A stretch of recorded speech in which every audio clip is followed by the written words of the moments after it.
कभी सोचा है कि जब प्यार इतना गहरा हो जाए, इतना जुनूनी कि वो मौत को भी मानने से इनकार कर दे। आज हम एक ऐसी ही कहानी में उतरने वाले हैं जहां प्यार और कब्जे के बीच की जो पतली सी लकीर है वो पूरी तरह मिट जाती है। और इस कहानी की पहली लाइन ही रोंगटे खड़े कर देती है। मृत्यु का मतलब ये नहीं कि कोई चला गया, कुछ लोग रुक जाते हैं। और यही वो ख्याल है जो हमें सोचने पर मजबूर करता है कि क्या सच में कुछ आत्माएं जाने से मना कर देती हैं। पता है, अक्सर जो सबसे डरावनी कहानियां होती है ना, उनकी जड़ में कोई बहुत गहरा इंसानी जज्बात छिपा होता है। और इस कहानी में वो जज्बात है प्यार। लेकिन ये कोई सीधी सादी लव स्टोरी नहीं है, बल्कि एक उलझा हुआ जाल है। तो चलिए मिलते हैं इस कहानी के 3 किरदारों से, जिनकी जिंदगी और शायद मौत भी एक दूसरे से जुड़ी है। सबसे पहले आदित्य, जो प्यार और अपने फर्ज के बीच में फंसा हुआ है। फिर है संजना, जिससे आदित्य प्यार करता है। और तीसरी है श्रुति, संजना की छोटी बहन, जिसके साथ असल में आदित्य की शादी तय हुई थी। और बस यहीं से सारी मुश्किलें शुरू होती हैं। और यहीं पर कहानी एक ऐसा मोड़ लेती है जहां एक कुर्बानी दी जाती है। श्रुति अपनी बहन की खुशी के लिए अपनी ही शादी तोड़ देती है, लेकिन वो आदित्य से एक वादा लेती है कि इस कुर्बानी का सच संजना को कभी पता नहीं चलना चाहिए। ये एक ऐसा वादा था जो आने वाले खौफनाक कल की नींव रख रहा था। तो आदित्य और संजना को उनका प्यार तो मिल गया, पर कहते हैं ना, हर कहानी में खुशियां ज्यादा दिन नहीं टिकती। किस्मत ने एक ऐसा खेल खेला जिसने सब कुछ बदल कर रख दिया, और मौत के साथ एक ऐसे मोह को जन्म दिया जो कभी खत्म नहीं होना चाहता था। 3 साल, पूरे 3 साल तक आदित्य और संजना की दुनिया किसी खूबसूरत ख्वाब जैसी थी। हर दिन प्यार, हंसी, छोटी छोटी आदतें। और फिर एक रात अचानक सब खत्म हो गया। संजना को सीने में दर्द हुआ और हार्ट फेल होने से उसकी मौत हो गई। खुशियों का वो सफर एक भयानक त्रासदी में बदल गया। और वो पहला अजीब डरावना इशारा वो शमशान घाट पर ही मिल गया।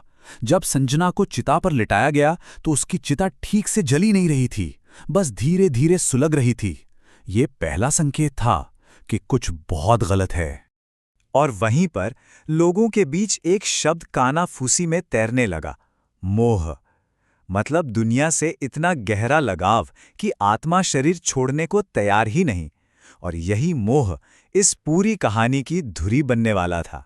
तो संजना का शरीर तो आग में समा गया, लेकिन उसकी आत्मा, वो कहीं नहीं गई, बल्कि वो तो अब एक नया ठिकाना ढूंढ रही थी, एक नया शरीर। और उसी रात आदित्य का सबसे बुरा सपना सच हो गया, जब उसने अपनी ही रसोई में संजना का साया देखा। अब कोई शक नहीं था, वो यहीं थी, वो कभी गई ही नहीं। अब आदित्य अकेला था।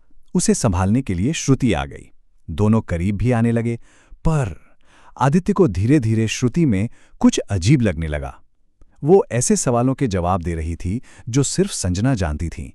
उसका पहनावा, उसकी बातें, यहां तक कि उसके चाय बनाने का तरीका, सब कुछ संजना जैसा होता जा रहा था। ये सिर्फ आदतें नहीं थीं, ये एक कब्जे की शुरुआत थी। अब डर सिर्फ एहसास नहीं रहा, वो दिखने लगा था। आईने में एक साया, रातों को सीने पर एक भारी बोझ। आदित्य का दिमाग अब ये सब झेल नहीं पा रहा था, वो पागल होने की कगार पर था। अब आदित्य को एक फैसला करना था। या तो वो इसे अपना पागलपन मान ले, या फिर उस चीज का सामना करे जो श्रुति के अंदर थी। और उसने सामना करने का फैसला किया। जो सच सामने आया वो दिल दहला देने वाला था। जब उसने सवाल किया तो जवाब श्रुति के मुंह से आया, लेकिन आवाज संजना की थी। अब यह शरीर मेरा है और तुम भी। प्यार और पागलपन के बीच की जो पतली सी लकीर थी वो उस पल टूट गई। ये प्यार नहीं, ये कब्जा था। और फिर शुरू हुआ मांगों का सिलसिला। पहले तो कुछ अजीब सी मांगे, जैसे 7 रातों तक एक दिया जलाओ, फिर मंदिर से एक मूर्ति। लेकिन फिर जो आखिरी मांग आई उसने आदित्य की रूह कंपा दी। एक बलि, एक इंसान की बलि।